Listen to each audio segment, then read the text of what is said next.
in a calm, collected way. I expected her to do what she did. If you thought this was going to be a cozy, holiday-esque romance, think again. This one was wild. I don't know why these authors do this. They always make me feel like I need hooked on phonics. Hey book lovers, welcome back to my channel. It's your girl Ronnie, and you're tuning into another episode of R&R the Serial Reader. I'm super excited about today's video because we're wrapping up all the reading I did this December. I've read a total of 21 books. Yes, you heard that right. 21. Majority of those books were novellas or short stories, so it made it easy. I'm not gonna lie, it was a wild reading month, and I can't wait to share my thoughts with you. So today, I'm going to talk to you all about the festive reads and share my opinions on them. But I'm doing things a little bit differently today. I won't be rating them, but I'll be giving each of them a rating for their holiday-ness. I'm talking about how much they really gave me that holiday magic. Let's jump right into this December wrap-up.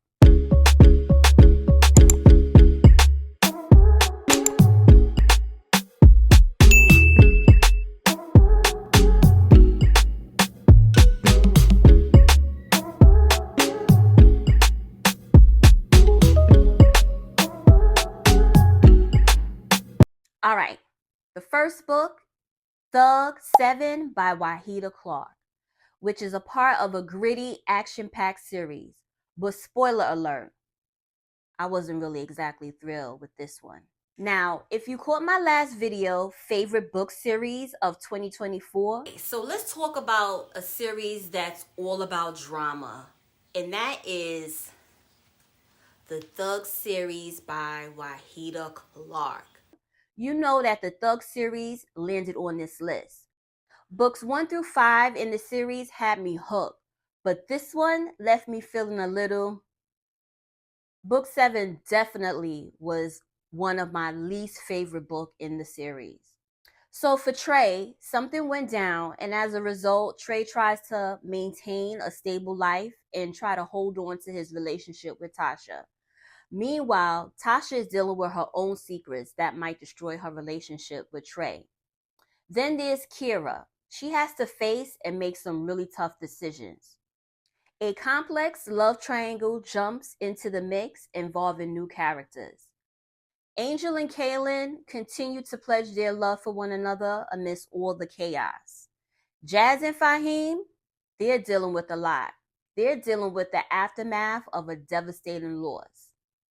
And a mysterious Lolita comes on the scene. Why did she come on the scene? What's up with that?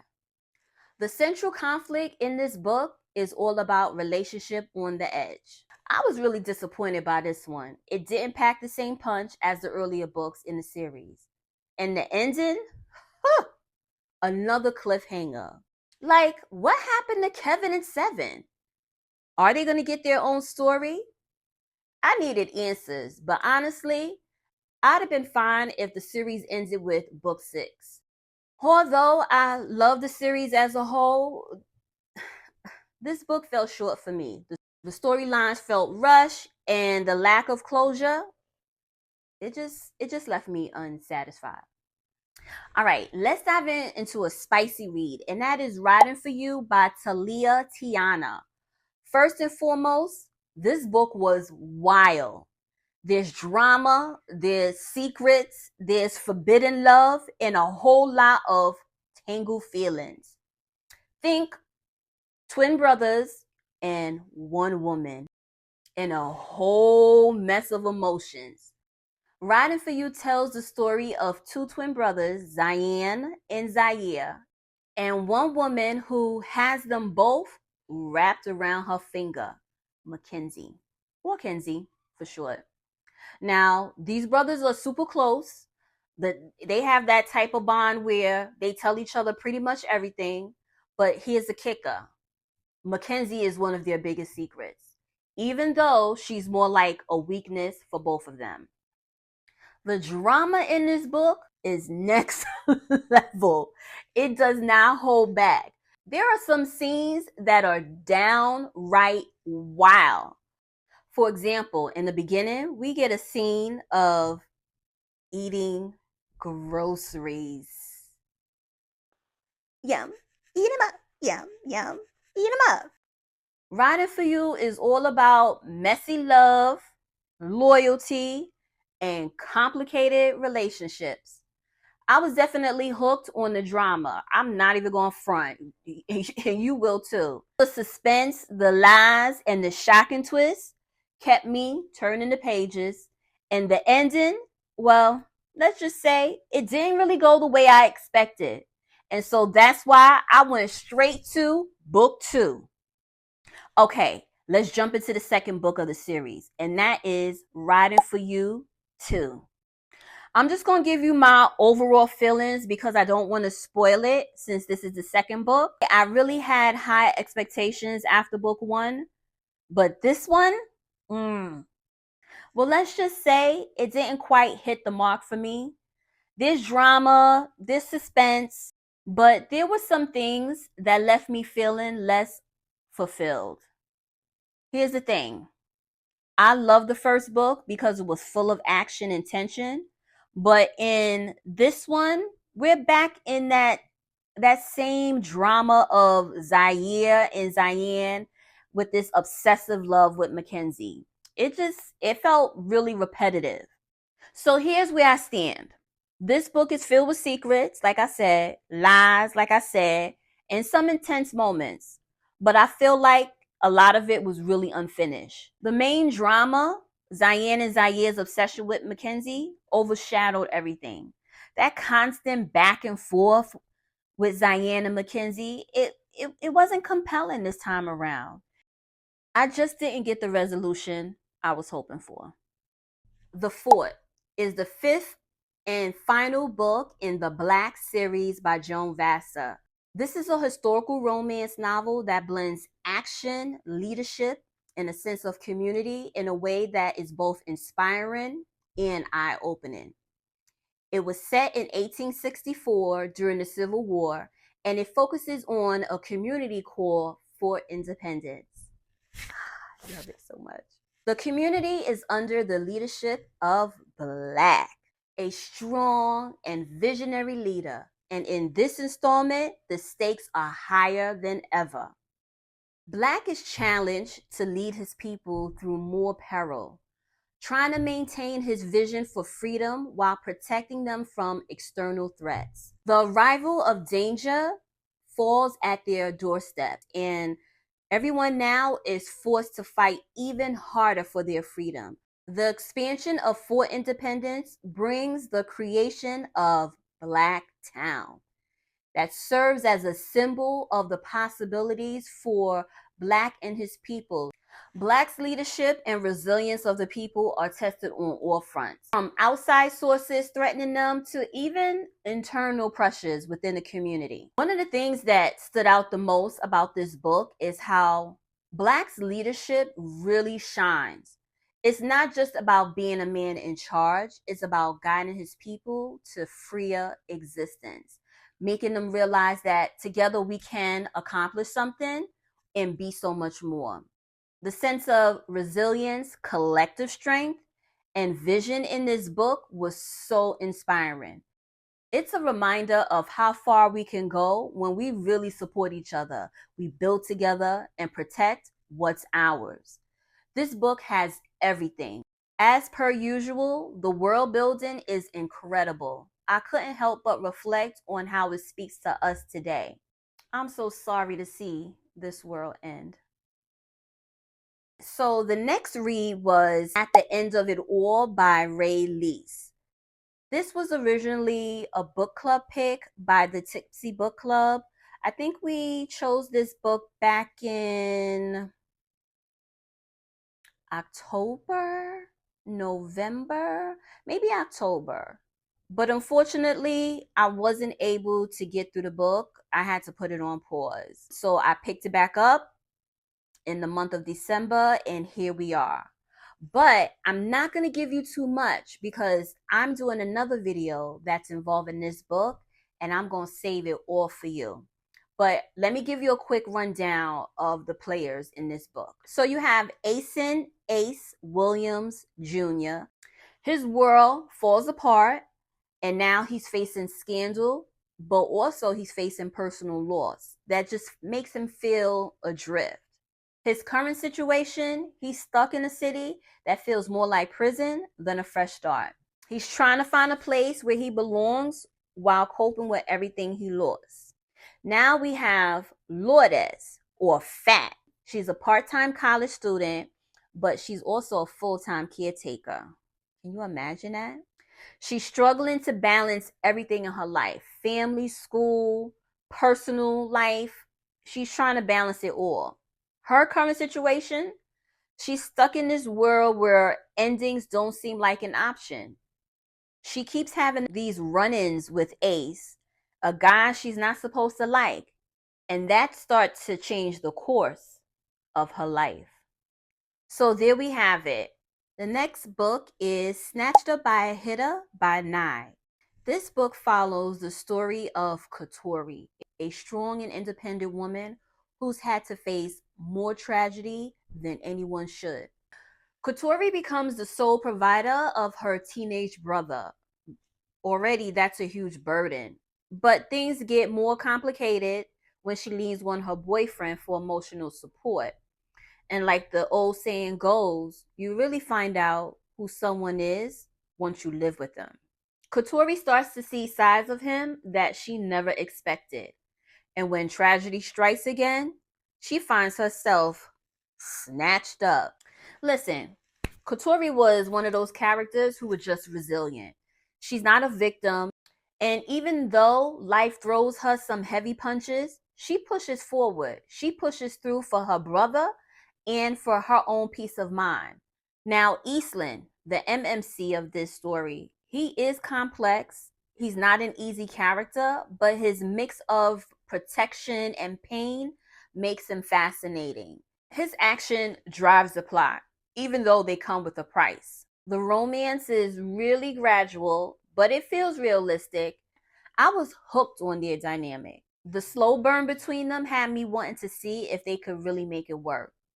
The book is closed door for those of you who like spice. The tension between Katori and Eastland is there, but the chemistry was kind of held back. All in all, Snatched Up by a Hitter was a solid read.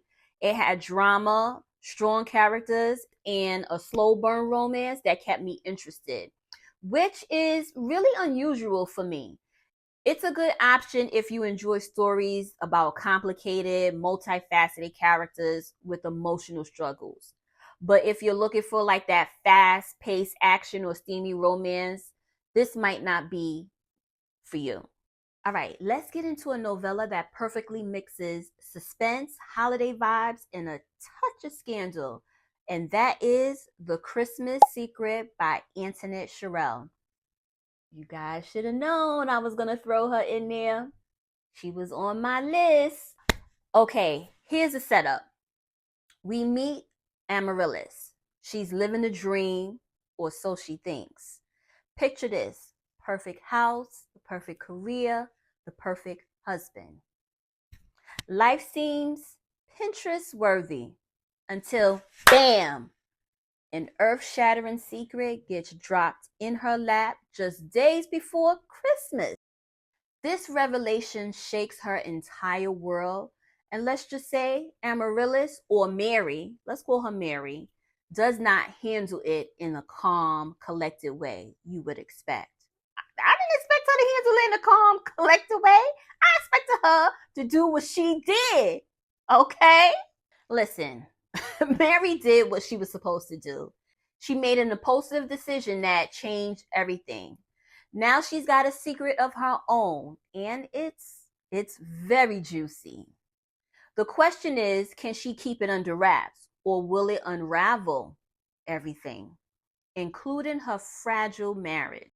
So you got secret, lies, and the classic theme of what's done in the dark comes to light. Plus, there's that ticking clock vibe with Christmas right around the corner. It's the perfect blend of cozy and chaotic. The book definitely had all the drama and the twists I was looking for, but it was also kind of a mixed bag. I love the holiday backdrop. There were some classic Christmas elements like the Santa Claus costumes, the snow, and the holiday traditions that really gave it that seasonal feel. I'm giving this one a 4 out of 10 as a holiday read, but you definitely could read this any time of the year. So you think you want something a little bit more spicy than usual? Let's talk about Naughty and Nasty, erotic series by Sabrina B. Scales. 2 novellas wrapped in one. These stories are hot, sexy, and just the right amount of chaotic. The first one kicks off with Naughty, a spicy Christmas story that brings together Nedra Brooks and her handsome neighbor, Justin Steele. I mean, we're talking about years of sexual tension finally coming to head. She finds herself seeking out something more immediate. Enter Justin. Naughty is all about the heat. It's that kind of Christmas story that brings all the holiday charm with none of the restrictions. Picture chestnut roasting on an open fire, Jack Frost nipping at the window, and then Justin giving Nedra a very special gift wrapped in a shoebox, if you know what I mean. But as the story unfolds, things get a little bit more complicated, especially when feelings get deeper and they start to stir. Now, if you think Naughty was spicy, let me tell you about Nasty. It takes things to another level. This is where we meet Seth and Phelan, 2 people who start out with a pretty intense physical attraction, but also people who have no business being together. Seth and Phelan's connection is undeniable. Their chemistry is fire, and you can feel the heat leaping off the pages. Also, I love that the book includes a character with developmental delays. Dwight, aka D, who is Phelan's brother, provides some lighthearted moments that really balance out the steamy tension in the story. He's hilarious and his antics will make you chuckle. Even in this quick read, Seth and Phelan both experience some emotional development that makes their story more than just a hot affair. All in all, I would say this book is perfect for you if you're in the mood for something steamy, full of twists, that's packed with intense chemistry. But if you're after something with more traditional Christmas vibe, Naughty does provide that, while Nasty dives deeper into that fiery attraction that turns into something more complicated. So I'm giving Naughty a solid 4.5 for its Christmas appeal and steamy vibe. But for an overall holiday book, Nasty, well, I'm giving it a 1 out of 10 on the holiday scale. It was more about the drama than the Christmas cheer. A Novel Christmas by Charity Shanae or Shane? I say Shane. Is it too easy? It has an apostrophe. What does that mean? Shane? Shanae? Shane? Shanae. Charity, no offense. Listen, I'm not going to hold y'all too long with this one. I feel like this is a really popular read, and there has been a lot of talk about it during the holiday seasons. So I'm just going to make this real quick for those who didn't catch it. A Novel Christmas tells a story about Syra Wright, a prominent Black romance author who's hitting a serious slump in both her love life and her career. After a few years of successful writing, her books are no longer clicking, and her sales are taking a nosedive. Enter the holiday deadline from her publisher. She's like, write a chart-topping holiday romance or risk being dropped. But her career's on the line, and so she's forced to dive into this challenge. The holiday vibes in this story was 10 out of 10. You guys know it. I mean, the name of the town they went to was Christmassy. The activities that they did was Christmassy. The romance was swoony and full of heart. The conflict was a bit unnecessary, but A Novel Christmas is a definitely good pick. The romance is sweet. The setting is perfect for holidays. And even though the drama sometimes felt a little forced, the overall book was still very enjoyable. And the next book is Spike Hot Chocolate by Risley Adams. This was a charming and sweet holiday romance about two people who by chance cross paths during a holiday season neither of them had planned for. Cassima Stratton was a woman who was embracing solo Christmas after a breakup. Tristan Jackson, a man whose holiday plans have fallen apart, but he's open to new experiences. I like that type of man. The connection between Cassima and Tristan was immediate. The unexpected nature of their time together added a little bit of that charm. We had Christmas decorations, we had gift exchanges, and cozy traditions really brought the season to life. The pace of the story was quick, and while it's cute and spicy, it didn't feel rushed. There's a good balance of lighthearted fun and deeper moments that show both characters growing and opening up in meaningful ways. The hot chocolate scene, definitely a highlight, spiked or not.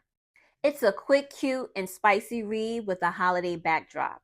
It did exactly what it set out to do. It's a perfect pick if you're looking for a fun, light romance to get into the Christmas spirit without too much drama or deep conflict. I'd give this a solid 4 out of 10 as a holiday book. Melted the Heart of a Menace by P. Wise. This was my first read by P. Wise, and it will not be my last. So here's the setup. We're in the heart of Brooklyn, where Treasure, aka Tink, is just trying to keep her head above water during the holidays. Tink is doing everything she can to make something of herself as a massage therapist and an esthetician, but the struggle is real. And then there's Trig, the notorious street menace who is feared by everyone but trusted by no one. When Tink and Trig's world collide in the most unexpected and chaotic way, the story takes off. What starts as a dangerous, gritty encounter slowly transforms into a tale of healing, trust, and the possibility of love. This isn't your typical holiday romance. So, what am I giving this for holiday vibe? I give it a 1 out of 10. It's got Christmas elements, but they're not the focus. Still, the love story and the character development had me engaged. Moving on to Tricking on a Hell, Heaux, for Christmas by Talia Tiana. The story revolves around Daquan or Day Mitchell and TC Miss Juicy Jones, two people with some serious emotional baggage who finds themselves unexpectedly drawn to each other during the holiday season. Day is freshly home from a stint away, feeling lonely and frustrated, and he's had his eye on Miss Juicy, an adult entertainer who's been a secret. Well, not so secret, crush for a while. But here's the catch, they've never met. That's all I'm going to tell you. On a scale of 1 to 10 for a holiday read, I'd rate this 3. The holiday elements are there, but they don't take the center stage. Yes, they spend Christmas Day together, but it's more about their evolving relationship than the usual festive cheer. A Wicked Christmas by Sky Moon. This was actually my first taste of Sky's work. I've been dying to get my hands on one of her books for a while now. So when I came across this holiday novella, I knew it was the perfect opportunity to dive in and finally see what all the hype is about, because I've been hearing her name around these book streets. Spoiler alert, I was not disappointed. This story is about two people who definitely don't want to spend the holidays together, Noah and Alexis. But of course, Faith has other plans for them. Noah and Alexis are stranded together at a ski resort over Christmas. Neither of them are thrilled about it. So Noah, he's this alpha male who's determined to keep his distance from Alexis. Then Alexis, she's this fiery, independent woman who has her own reasons for disliking Noah. They have a history, and it's far from pleasant. This was a classic enemies to lovers trope done right. You would really love to read it. Like, seriously, the witty back and forth between Noah and Alexis, it really kept me hooked. The holiday vibes with the ski resort setting and the Christmas backdrop, it was the perfect setting for a holiday romance with all the snow, the hot cocoa, the Christmas lights, and all the Christmas lights you want. The steamy chemistry between these two were so good. Overall, I was impressed with this one.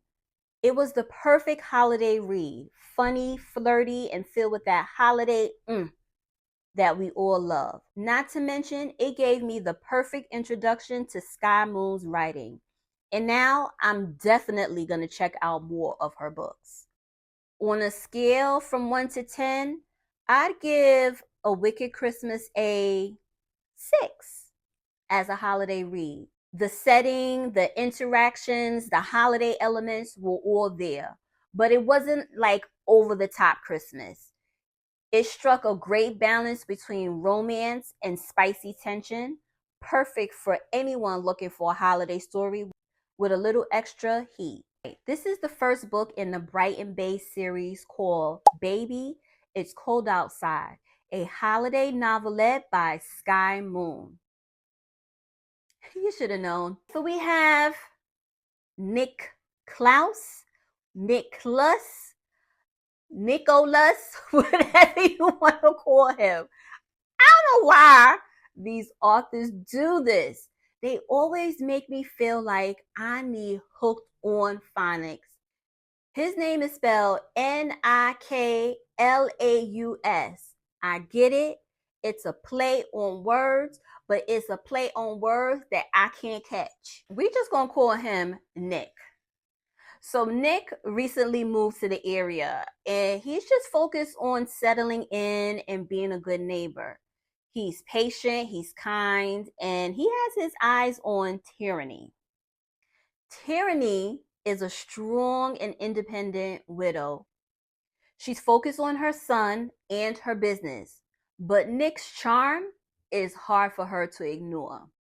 Tyranny struggles to move on from her past, while Nick is determined to show her that she really deserves happiness. Tyranny's hesitation to move on from her past was so relatable. I loved how their relationship developed naturally, from being strangers to friends, then slowly to something more. Now, when it comes to that holiday vibe, I have to say that this story didn't hit all the Christmas bells and whistles.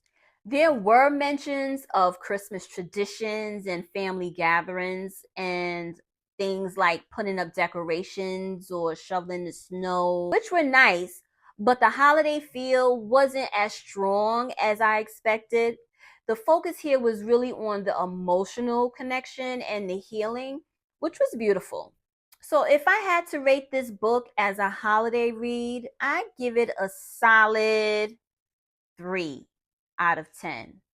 There's definitely a holiday setting, but the romance and the emotional depth took center stage of the holiday cheer.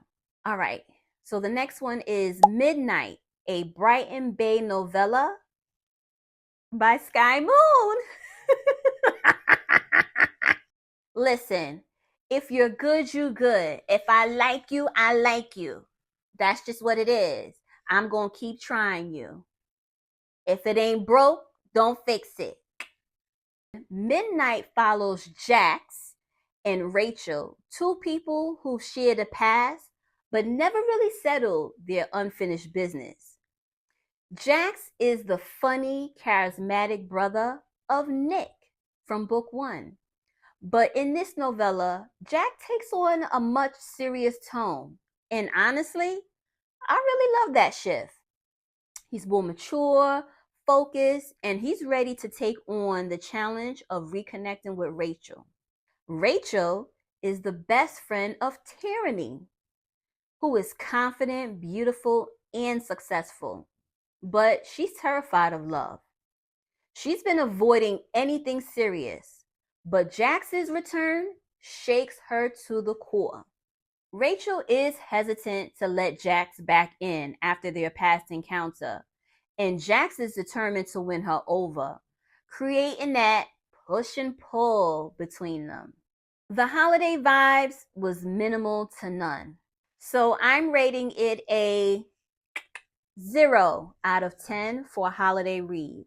The romance is strong, emotional, with great character development. The chemistry is hot, intense, and satisfying. It's a great read for any time you're in the mood. Well, not that type of mood, but maybe that. No, like in the mood. Not that mood. French Kiss Christmas by Robbie Renee. Book 8. Nope, it was book 5 in the holiday snack series. This one's all about Nia Bledsoe, and she has all the S's: sexy, smart, savvy, and successful. She's focused on building her empire, but Christmas triggers some painful memories for her. Nia's carrying some pretty heavy emotional baggage from her tragic past. And so enters Garrett Marks. He's a marketing empire builder, handsome and caring. He wants to help Nia heal and show her the love she deserves. Nia is starting to shut down as Christmas approaches, but Garrett is doing everything he can to show her love.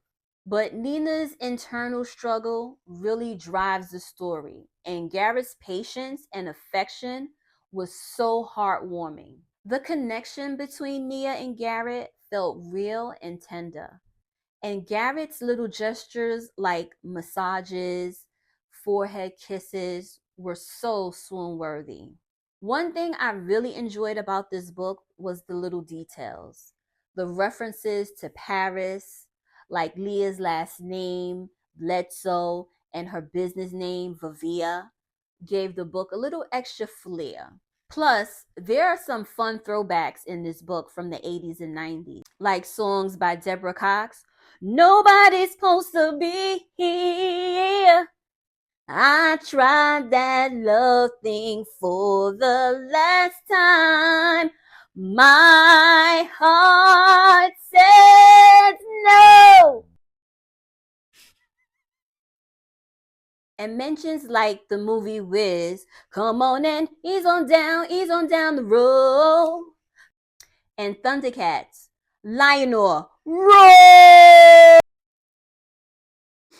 It really gave the story some personality and made it feel even more nostalgic and unique. So even though it's a short read, it still packs the punch in terms of emotional depth and sweet romance. It's a little bit light on the holiday cheer. Yes, Christmas is the key backdrop, but it's more about the relationship and healing than the festive season itself. On a scale of 1 to 10 for a holiday book, I give it a 5. Christmas with a Billionaire, the third book in the Billionaire Rose series by Stephanie Nicole Harris. Stephanie is a new to me author, and wow, did this book make a great first impression. So this book features Autumn and Tyson, two childhood best friends who have never crossed that friends line, despite the fact they clearly have feelings for one another. Autumn is a strong and independent woman with a complex relationship with Tyson.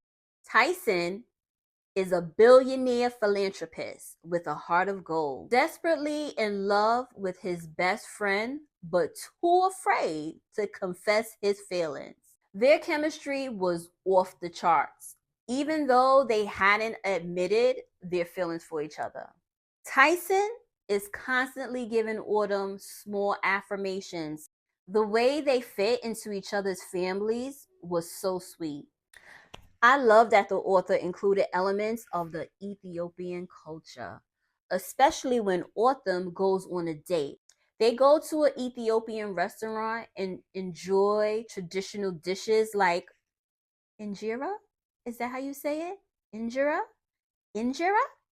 Injera? Hold up. Let me look up the pronunciation. Injera.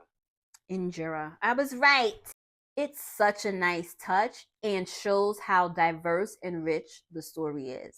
I always appreciate when authors weave in diverse cultural aspects, and the food scene was one of my favorite parts.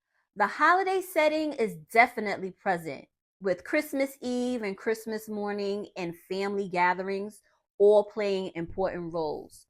Christmas music, Christmas dinner with mac and cheese, turkey, a 7-layer salad, basically the perfect holiday meal. Even family prayers and the holiday spirit made this feel like a true Christmas romance. The friendship to romance dynamic was fantastic, and Tyson's care and affection for Autumn just made my heart melt. It was a quick, feel good story that I'd highly recommend if you're in the mood for a light-hearted, festive romance.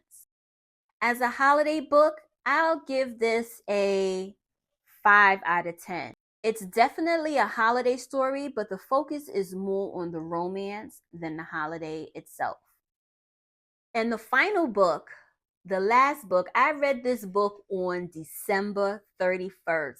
Finished it, started it, and finished it on December 31st. And it was the perfect end to the December month. And that is Santa's Little Pleasers by Lady Nisha.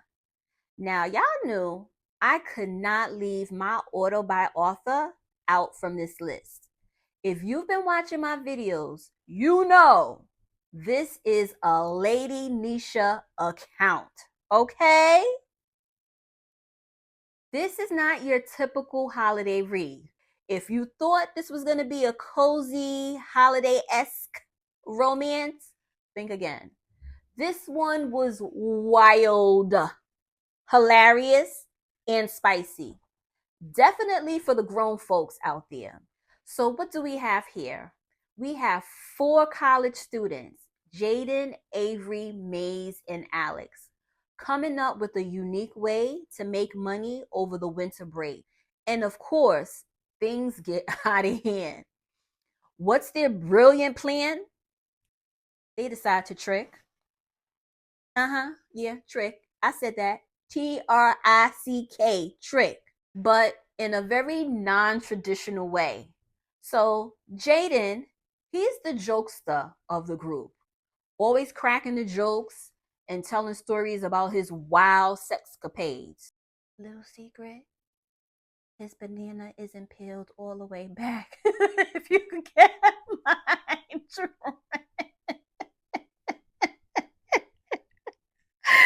Woo! And then you have Maze, the virgin of the group. Good job, Maze. Alex, he's the one who works hard and goes to school full time, but he also can't resist sleeping with just about anything with legs. And last but not least, Avery. He's more of the serious one of the group who stays mostly in the background, but he definitely plays his part in all their madness. The whole tricking for money thing is it's just a mess, but it was the funniest way. Of course, what do you expect from Lady? The boys' escapades had me laughing nonstop. While this isn't a traditional holiday story, there are some Christmas references sprinkled throughout, including a Christmas dinner at some point in the story. One of the boys actually ends up forming a real connection with one of the women they meet, which adds a little drama to the plot. It's got Christmas mentions and all, but it's really more about, their antics and the wild situations the characters get into. As a holiday book, I would rate this a 2. It has Christmas moments, but it's mostly again about their wild antics. Honestly, if you're in the mood for something totally different from your usual holiday romance, this is the one to pick up. It's raunchy, it's funny, and just out there enough to keep you laughing. It's Lady Nisha. All right. So that's a wrap on my December wrap up. I really hope you enjoyed hearing my thoughts on all the books I read. I know I had a blast diving into all the festive vibes and a few non festive vibe moments too. I'd love to know your thoughts. Did any of these books sound like something you'd pick up for the holidays? Or maybe you feel like you can read them any time of the year? Let me know in the comments. And if you're not subscribed yet, what are you waiting for? Hit that subscribe button and ring that bell so you'll never miss a review or a wrap up like this one. Thanks so much for hanging out with me today on R&R the Serial Reader. Click the next video on the screen and I'll see you over there. Happy reading!